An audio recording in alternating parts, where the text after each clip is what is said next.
So people ask me all the time, what is a good deal on a used car? I've been in this business for 36 years and everybody asks me that all the time. And I'll tell you what, I got the answer for you, okay? But first of all, when you're getting a used car, just remember, it's a used car. And you can look at 2, 3, 4, 5 cars, exactly the same car, exactly the same mileage, and they're completely different. Why? Because a different human used that car and took care of it differently. So, in other words, if you have a car with 30,000 miles on it and it's 5 years old, I have seen those cars and they look like they've been through a demolition derby just because of where they park or how they take care of the car, okay? The biggest thing is not mileage. I can promise you that.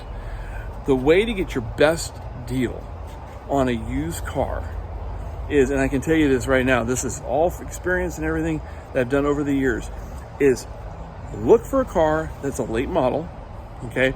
So you get all the, the latest stuff in it, right? If you can afford it, right? And you get one with high miles that has been driven on the freeway. In other words, hasn't been like driven through the Rocky Mountains and stuff like that, but it's been driven on freeway, commuter type. I've seen cars 1 to 2 years old. In fact, I saw one just the other day. It was a RAV4. It had, it was a 2025, so it's not even almost 10 months old, right? Had 56,000 miles on it. What a great deal that thing is. It was under $30,000, okay? And so here's the thing. You buy that thing under $30,000, right? And everybody goes, oh my God, the high miles and stuff. Look, buy the car under $30,000 because the depreciation's already been taken care of by the high miles, right? And then if you drive like 10,000 miles a year, or you're a to the store and back person, or you're around the town person, you're going to make that car is going to be worth the same amount of money in 3 or 4 years because you're going to have virtually the same miles on it. Does that make sense?